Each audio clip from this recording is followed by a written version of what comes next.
Happy Father's Day sa mga amahan dito sa simbahanan. No? At the same time, Happy Father's Day to sa our Father in heaven. No? Salamat sa pagbuhay ng Diyos. Kay wala din siya nagpakres, especially sa iyang mga anak. So this morning, our topic is about a common character in the Bible named Rahab. Isa kailan Rahab? Rahab?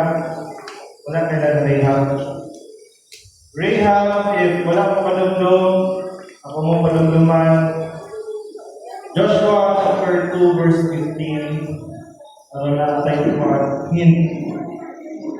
So she, si Rahab, let them down by a rope through the window, for the house she lived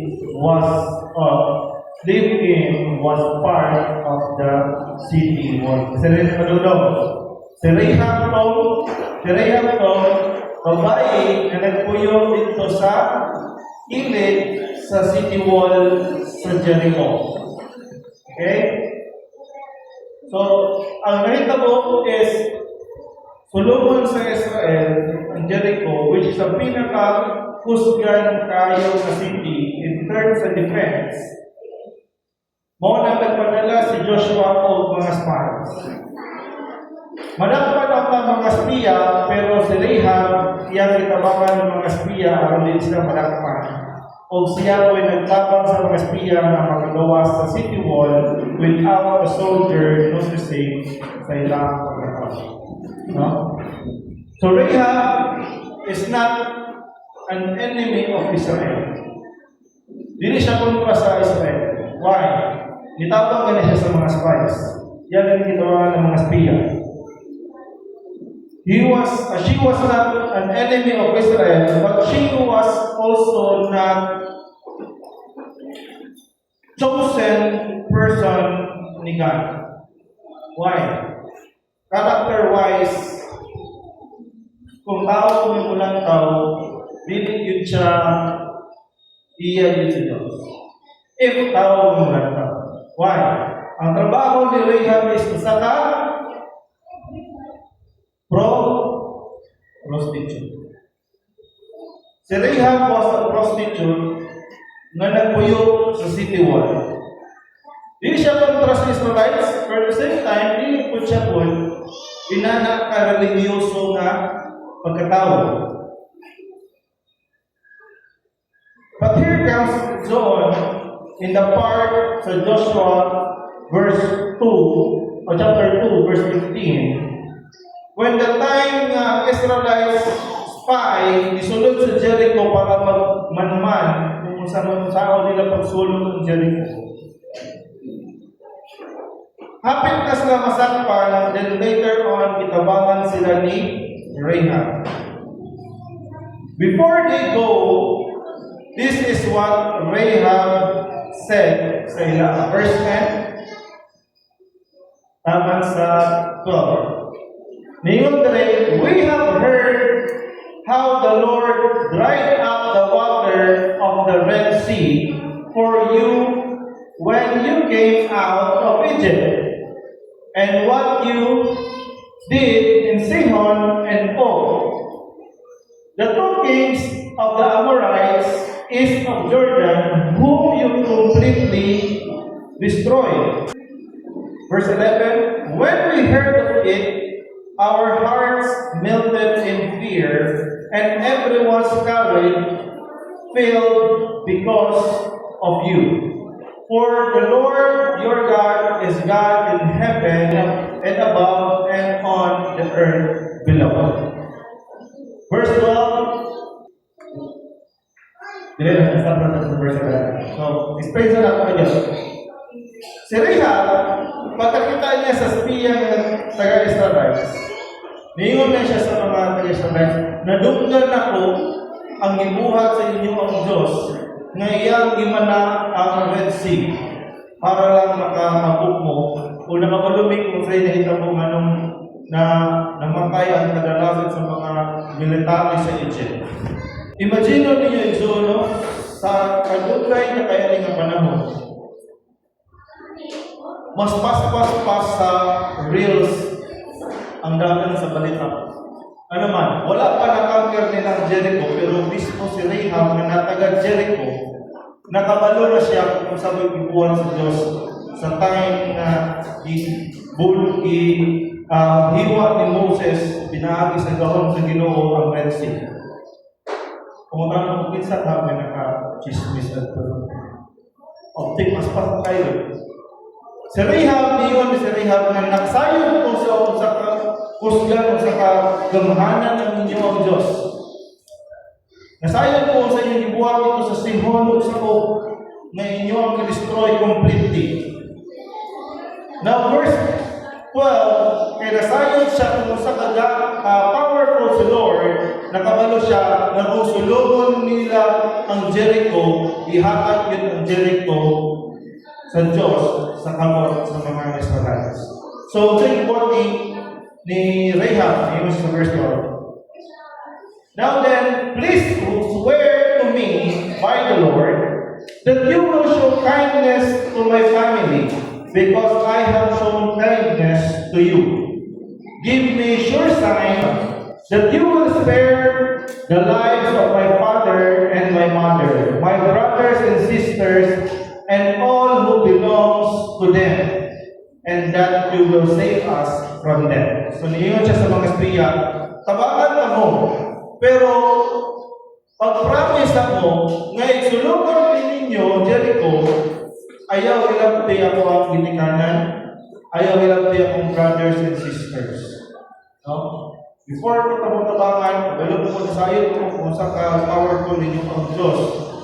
Pero spare my family, my brothers, and my sisters. Pero niyon, ang mga espiya saya. So, ako na lang story. Pero niyon ang mga espiya, sige, musugot me. We promise me, na dili na mo hilaptan ninyong family once na ma-atake na kong Jericho. Pero saan lang mo inyong buhaton? Inyong mama, inyong papa, o inyong mga igsoon, let them stay inside the house. Ay siya na, ayaw palaglaga ng mama, ng papa, ng igsoon, ng mga igsoon na lalaki, ng igsoon na babae. Dapat naamo sa sulod sa balay. Kung muatake mo. Ano man, if maabot sa panahon na muatake mo, walay baskin kinsa sa inyo ang spirit. Especially kung namo sa dagat.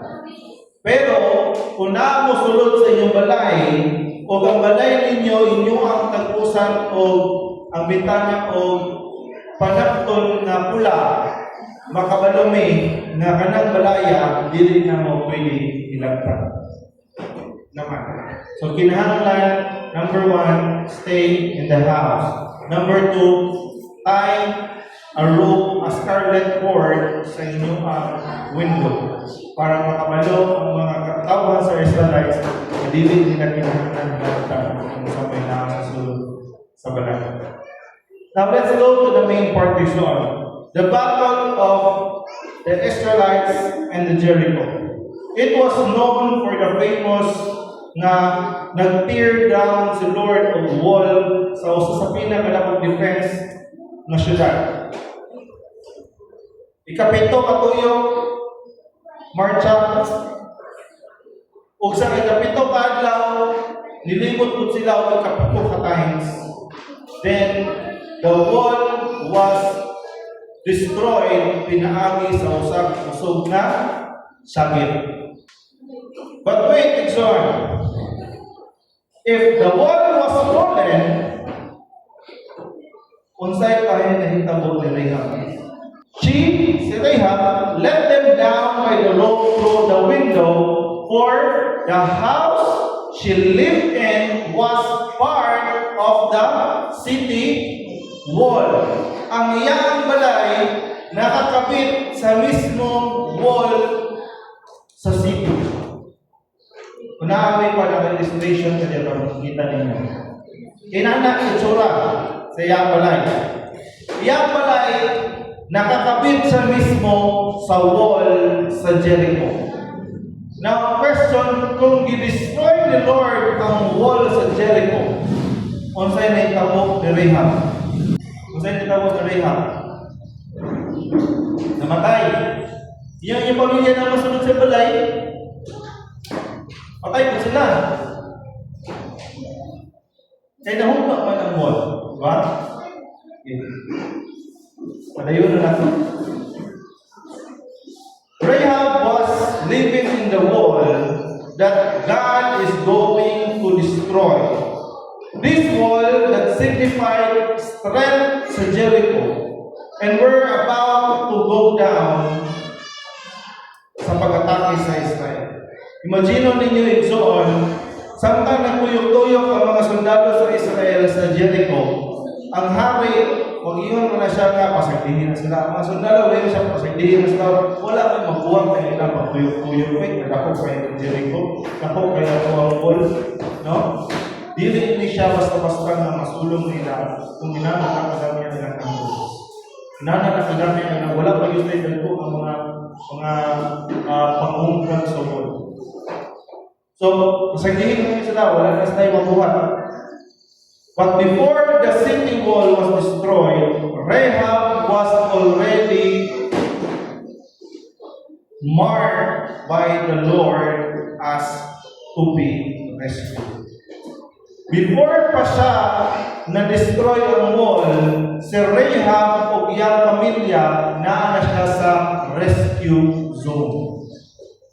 Namarkahan na siya ni Lord o X, ayaw ni hilapti. Namarkahan na siya o pula, na dili nila dapat to hilaptan na paniwalaan. She was living in Jericho, but ang iyang heart was not in Jericho anymore. Nagpuyo siya sa sunod sa Jericho, pero ang iyang kasing-kasing wala na sa Jericho. Ang iyang kasing-kasing napuyog na kung asan ito ang Diyos. Yes, she is living in Jericho wall. Pero mo siya may pinaka-amazing na part.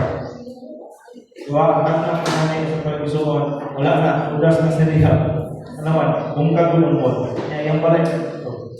No? You see, brothers and sisters, same rapod tayo na nag-isuon. We are living in this world, wala tayo choice. Kinahanglan ka mo earn of money. Kinahanglan ka mo trabaho. Kinahanglan ka mo nakaon. So wala tayo choice, kinahanglan din ka mo trabaho. Maskin pa kung yung tayo, grabe kung tayo din kasabahas ng tao, ano, kwarta ng mga politiko. Pero wala tayo choice. Nanarbaho mo ka, o part sa iyong pagpanarbaho ang paghakal mong tax. Kung naay dibuhang nililimayo ang mga politiko, it's part of the world. That is the reason why, when the time comes that the Lord will return, everything will be destroyed. Everything will be perished. Ang mabili, iya ang word. Heaven and earth will pass away, but dili ang word ni Lord. This is where we live, we work, we eat. But God said, do not let this world be our home. Because our home was in heaven. Amen ba? Minsan naman yung claim drink, pagpoy na nasa langit. Amen? Wala may motibo, kasi kung ganahan ang balay sa langit. Our home is na sa langit. Soon, we will be rescued. We will be saved. Kung ano siya may usa sa mga point topic soon. When someone asks you, are you saved? Kung sa inyo ko ba? Di ba usually hindi mo no? Kapila na po ano yung nakadulog sa mga sermons o ug sa mga seminars sa akong gatuan, imuyon na ganin ng minister, kinsa na ba diri ang tuo or isa na ba diri ang luwas na mo ni isang kamot. Ang uban di gyud mangisa maski na magkaraan nga mga Kristohanon di gyud mangisa ano man, nagduwa-duwa man. No? Kuwantay ka kay? No, imuyon nga kinsa na ba diri luwas diri? Di gyud mangisa, di pud mo yung amen. Nga naman, mahadlok o masayo. Kung buo ko, ngayon na makasasala mo ka. Imuyo mo dili, ano ko na kung mga nagsave nga alam mo si Jesus? No? Tricky sa question. Pero let me ask you. Ningon ang Bible, the one who endured to death and will be saved. Saved with deed or not? With deed. Saved? Saved. Now, the question is, ang mulahukay sa tapusan, maoy ba? Luwas. Katapusan ang panimuligsuan. Nahuman na ba yung kinabuhi? Wala pa. Nagpadayon ko yung tao na ka. Because one day na ay chance nga mubaliktad ka sa iyong faith ni Lord. And pagabot sa kinatapusan, ang uban nga naguna na ulahi. O ang uban nga naulahi, mo'y naguna. And so, let me be clear to you, every one of us are yet to be saved. In short, luwas unon patag. Naman, igabot sa panahon na wala na tayo pinabuhi, ibalik sa atong Diyos. Kasi iyang i-promise, iyang arise ang iyang makatawhan, and we will be judged. Paguman sa paghukom, dito na kita hukuman kung mabuhi ka sa way katapusan o mabuhi ka sa kamatayong balik-balik na torment. And that is the real example on how the Lord saved us from death. Death of fire. Pero igsoon mo kana mo, kung sa man hindi sa kong tubag anak, di mo kana nga luwas na baka. Ang sa kong tubag, nagtuo ko na iguabot ang panahon nga ako mamatay, pagbalik sa Diyos, iya ako luwason. Why? Because Jesus Christ is with us. And if naa si Jesus sa atong kinabuhi, He is our great assurance. O na kag-igsoon mingon ko na ako, di ko luwas ko dito. Ano man mong garantiyon di ko luwas ka because I have Jesus Christ. Dili ko mo ingon nga luwas na ako karon, pero motoo ko nga pag-abot sa panahon, Jesus will come like a bridegroom o iya ko luwas ko. Ikan sa kamatayon sa eternity. Wala pa nang tanim wala pa mong namatay. We are still going in a race. Igsoon, kinahanglan ng Diyos, magmalaktayon ka diha sa pagbuhi ng Diyos. For the Lord your God is the God in heaven and on earth. We might still cry to our God,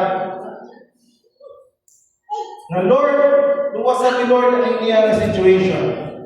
Ako ang message na to last Friday sa prayer meeting about ni Shadrach, Meshach, and Abednego. Gilabay sila dito sa purnuhan. Ipakalayuan sa tag-ayo dito to the point na pwede rin yun nila ikamatay.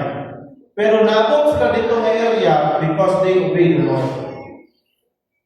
Ang mga tao karon ng generation, niabot sila sa ilang sitwasyon karon not because they obeyed Lord, but because they wanted something for themselves apart from the Lord.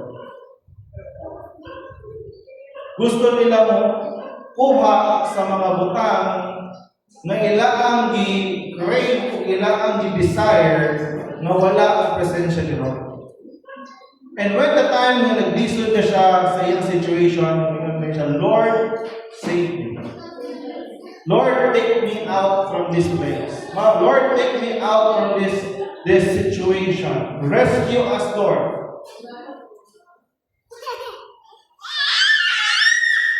We expect the Lord to rescue us, even if ang ato ang plano dili niya ang plano. But look at Rahab Igsoon. She lived in a life of being a prostitute. Maybe siguro sa kalisod siyang panahon. Maybe sa kalisod sa iya ang pagbabago. Wala sa ilaing trabaho masundan ng dili ng prostitute. Pero nagpuyong siya sa kinabuhi ng prostitute, pero wala pa lahi ang pangalan.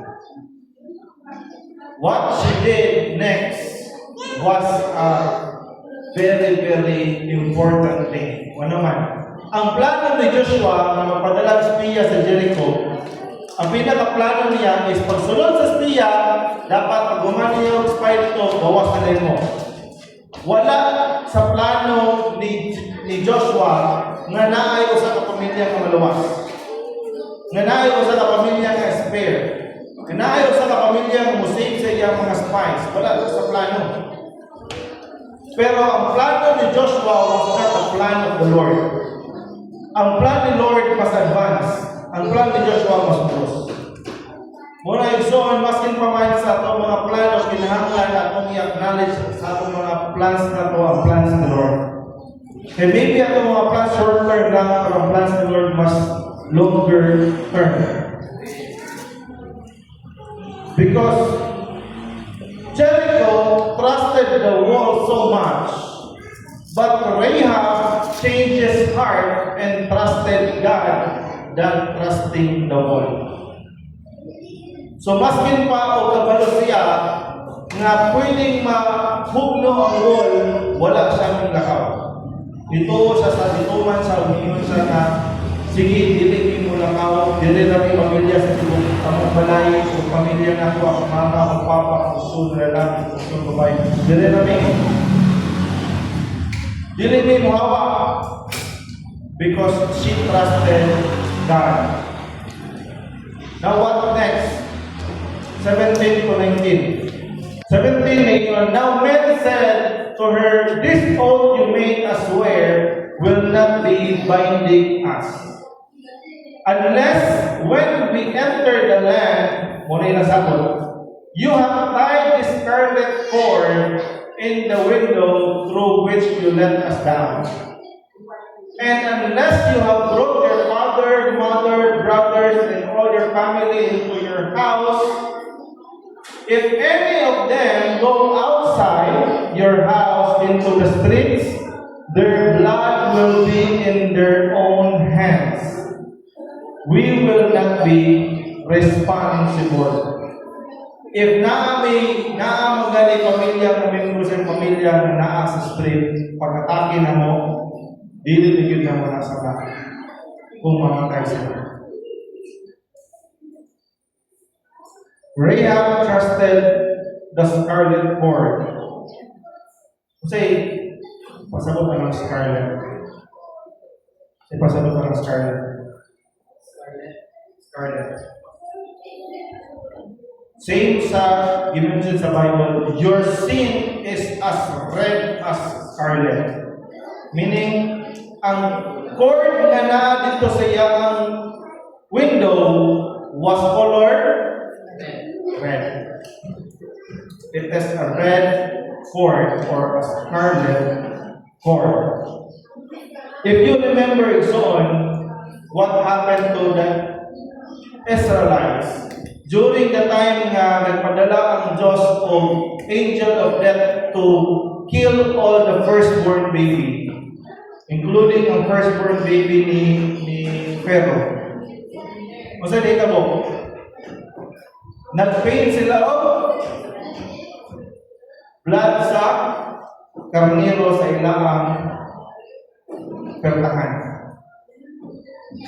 And during the time na nangita ang spirit of death nagkagsatag sa sulod sa mga panimalay. Each time makakita siya og blood sa pertahan, mo pass over siya. Meaning iya ang laktasan. Mo na'y pasabot sa Passover meal. Kaya naman, ang katong karniro nga ilang iihaw, nga ilang igamit ang dugo, ipakaon mo nila. Nagkaon mo sila o karniro sa magkabiuna. O kinahangan, walay masobra. No? That was the Passover meal. So kanina time, makita na to, nga katong red scarlet, nga ang iya kapula, sama sa kapula sa dugo, nag-symbolize na kung atake ang Israelites, dili pwede hilabtan kung naay pula na cord sa ilang balay. In short, they will pass over atong panimalay because the protection of the Lord is in the place. No? Pero ang pamutana, nasama sa pamutana ni Nako kanina, ito ba sa koneksyon? Kung nabungkag ang wall, namatay ba sa Rahab o biyang pamilya? Noon, pa naman sila, nag-aawat po sila ng Lord. Naka-accept po sila ng Lord. Pero ang tinodig soon, wala namatay sa Rahab. Wala namatay sa Rahab o biyang pamilya. Ano naman? Ang wall ni Paul was not the wall na lipuin ang Rahab. Sa kadako anak ka wall, anak ka city, kanang iya ang area nga iyang gipuy-an, dili na ang natumpak. Ang gitumpag lang ni Lord is the rest. Except sa iya ang balay. Imagine ninyo, sa pinakadagan nga part, nga pinaka-safe sa Jericho, wala sila nag-expect nga ang pinaka-safe na ikabalay is balay sa usa ka prostitute. Pero nga naman, sa may purpose ni Lord. Nga naman, nag-save niya sa Rahab ng iyang family. Agi lang ba sa kasunduan nila ng spies? Dili. Ang kasunduan nila sa mga spies is between Joshua o sa iyang army o sa family ni Rahab. Pero lahi ang plano ni Lord. Because ang plano ni Lord is that magikan ni Rahab ang descendants ni Jesus Christ. So meaning, si Jesus Christ, ang iyang great-great-great-great-grandmother is a prostitute. No wonder why nung na-ay time na ay prostitute ng buto ng tagpato. Ngayon yung nga, kung isa mo ito yung walay sala ang unang buto. Basically, yan is save ang prostitute para makakay sa school. Because ang great-great-great-grandmother ni Jesus was Rahab, the prostitute. Ako ang pagkita itong ilang oras. So, mo siya. Si Rahab o si Salmon na minyo. Ang silang descendant si Boaz. Kabalo naman sa story ni Boaz o ni Ruth. No? Si Boaz pilit ko ng iyang discarded. Pero, good. Boaz o si Ruth na minyo, muna dahil si Obed. Then later on, si Jess. Si Jess na po siya anak na si David, na naimong hari, nga giminyuan po niya si Bathsheba. O nanganak po sila sa usa ka anak na si Solomon, si king. And he can sa descendants ni Solomon si Jesus Christ. Ona nga, if imagine na po exhort, it is not just because nagsabot ang spies o si Rahab o anong nalawa sila. Because the plan of the Lord is more advanced than the plan of Jericho, the plan of Joshua. Sila ang ginawa na nila, isave lang naman ang magkitabangan kanila sa ulo. But the Lord said, "Oops, I will save your family because nangingkan sa inyo ang bloodline ang musig sa tipo." If Rahab that was living in the world of prostitution was changed sa iya ang kasing-kasing and marked as saved with just the scarlet cord during the judgment of Jericho. So with us and so on, we are living in this world. Mo binibiniwan si Apostle Paul, do not be conformed by this world. Bahala kung puyo ka ng kalibutan na magtrabaho ka diri, mutigulang ka sa kalibutan, pero ayaw tukting ang kalibutan mo gamit sa imo sa pagkain. No? If imagine na ito igsoon, it was written in Deuteronomy chapter 31 verse 15. Wala na lang ako nakakagagag. Ningon sa Deuteronomy chapter 31 verse 15, then the Lord appeared at the tent of pillar of clouds, and the clouds stood over the entrance of tent. And the Lord said to Moses, yan ang ginan si Moses, "You are going to rest with your fathers." Meaning, Moses, umabot ang panahon na ikaw mamatay. Puyog ka, mo rest na ka puyog sa iyong mga mahal. And these people, mga Israelites, soon will prostitute themselves to the foreign gods of the land they are entering. Imagine ninyo, ang pinaka-word ni Lord ni Moses, mamatay ka, kaning mga Israelites mga bilin mo, they will be going to be prostituting themselves to the other gods. In short, magpagamit sila sa uban ng mga Diyos sa foreign land na ilang sundan. So, there is no difference between Rahab and us. Rahab was a prostitute in career. We are being called by the Lord as prostitute by other gods. What are these gods?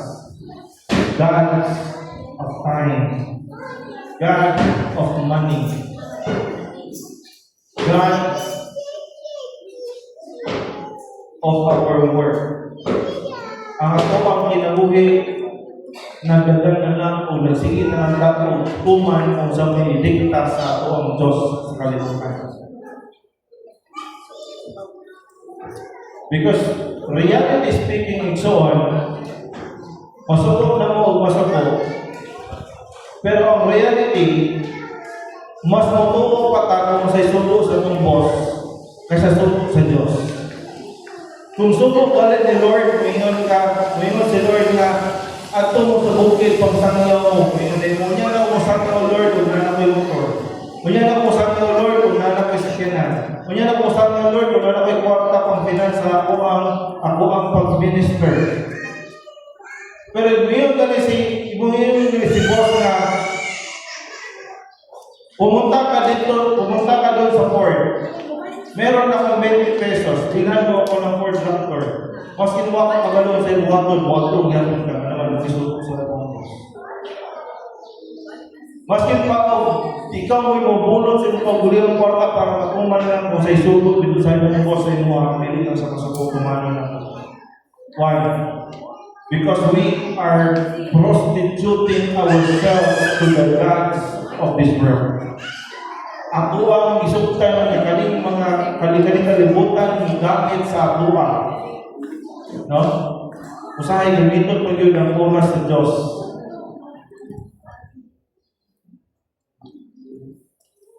Rahab was no different from us. We are living in this world, working, but only if we already change our hearts, we will be marked as rescued when the judgment time will come. When the end time will come. So if you are still relying on what the world could offer, kung nag-rely ka sa akong work, sa akong mga businesses, sa akong mga studies, sa akong mga dreams, if more na akong saligang igsoon, be careful, because if God will judge and destroy the things that you think ngayon mo ang masaligan, make sure that you are staying in the correct household. Make sure na sama na Rahab na mark na imo ang lugar as do not pass. If you are still relying on yourself, think again, John. Because if this world pass away, His word won't pass. That during the time the world will be destroyed, ang word ni Lord magpabilin. This is the best thing in John nga dapat natutuhakan.